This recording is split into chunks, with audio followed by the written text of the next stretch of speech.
कहानी का शीर्षक गिलहरी की कोशिश। श्रोताओं, आज हम एक ऐसी कहानी सुनने जा रहे हैं जिसमें यह सीख है कि चाहे हमारा योगदान कितना भी छोटा क्यों ना हो, उसका महत्व हमेशा रहता है। यह कहानी हमें रामायण के उस महान प्रसंग से मिलती है जब समुद्र पर सेतु बनाने का कार्य चल रहा था और उसमें एक छोटी सी गिलहरी ने इतिहास रचा दिया था। आइए गहरी सांस लीजिए, आंखें बंद कर लीजिए और कल्पना कीजिए उस युग की जब रामायण का युद्ध प्रारंभ होने वाला था। श्री राम का संकल्प लंका तक पहुंचने के लिए समुद्र पार करना था। वानरों की विशाल सेना खड़ी थी। समुद्र की लहरें गरज रही थी, मानो कह रही हो, राम का मार्ग सरल नहीं है। श्री राम ने वानरों को आदेश दिया, सेतु बनाना होगा, हर एक योगदान जरूरी है। वानर खड़े बड़े पर्वत तोड़कर, विशाल पर्वत उठाकर समुद्र में डालने लगे। दृश्य अद्भुत था। समुद्र के नीले जल में हजारों हाथ मिलकर इतिहास रच रहे थे। गिलहरी का आगमन।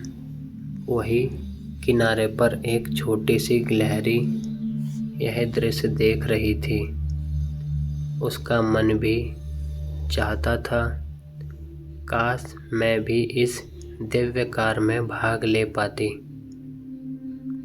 उसने सोचा, मेरे पास ना बल है, ना सामर्थ्य है और ना उसने, लेकिन क्या मैं बिल्कुल कुछ नहीं कर सकती। और उसने पास के रेत के कण उठाए, उन्हें अपने छोटे से शरीर से लुढ़काया और समुद्र की लहरें तक ले गईं। फिर वापस आई और फिर वही कार्य करने लगी। छोटे छोटे कण, लेकिन पूरे मन से उपहास और संघर्ष। वानर यह देखकर हंसने लगे। अरे छोटी, तेरे इन कणों से क्या होगा? हम तो पर्वत फेंक रहे हैं और तू रेत के कण। गिलहरी मुस्कुराई, शायद मेरे कणों से सेतु न बने, लेकिन मैं अपने रामकाज से पीछे नहीं हटूंगी। वानर चिढ़ गए। एक ने कहा, तू हमारा समय बर्बाद कर रही है, और गिलहरी को किनारे धकेल दिया।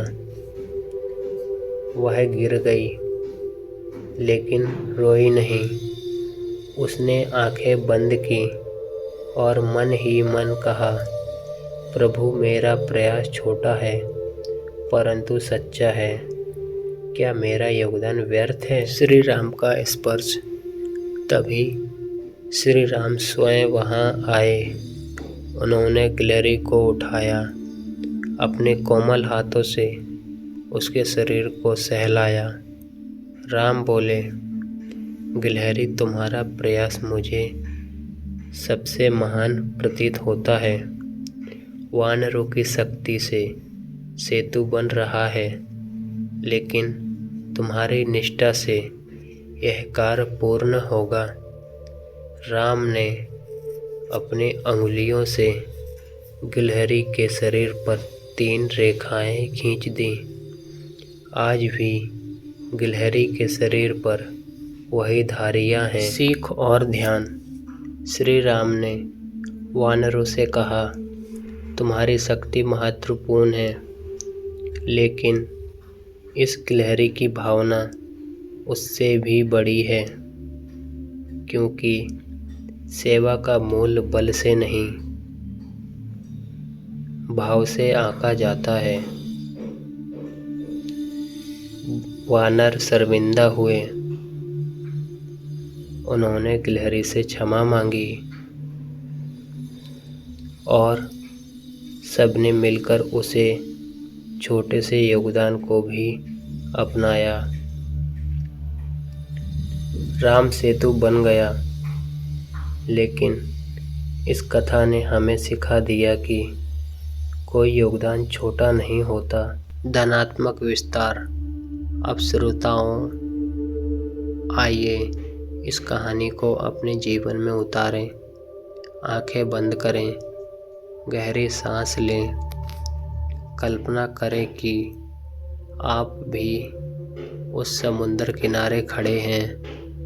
आप देख रहे हैं विशाल समुद्र की लहरें, वानरों का परिश्रम और वह छोटी गिलहरी जो पूरी निष्ठा से अपना योगदान दे रही है। अब सोचिए, हमारे जीवन में भी बड़े बड़े काम होते हैं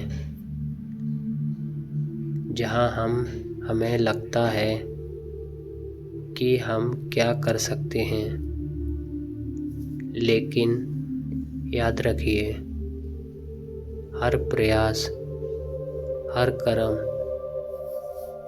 हर छोटा कदम मायने रखता है।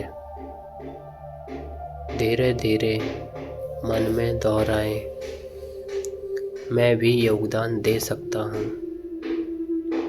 मेरे छोटे से कर्म का भी महत्व है।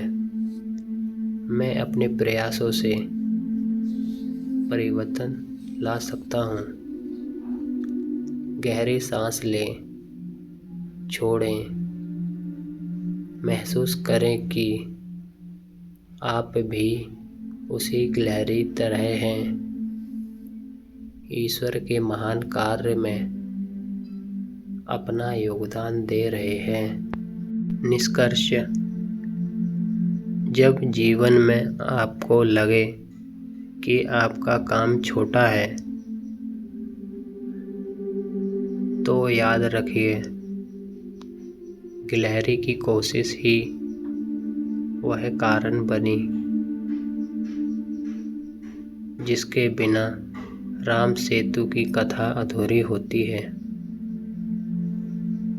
तो आज का संदेश यह है, कार्य छोटा है या बड़ा, समर्पण और निष्ठा से किया गया हर प्रयास महान होता है। गहरी सांस लीजिए, धीरे धीरे आंखें खोलिए और इस कहानी की प्रेरणा को अपने जीवन में उतार लीजिए।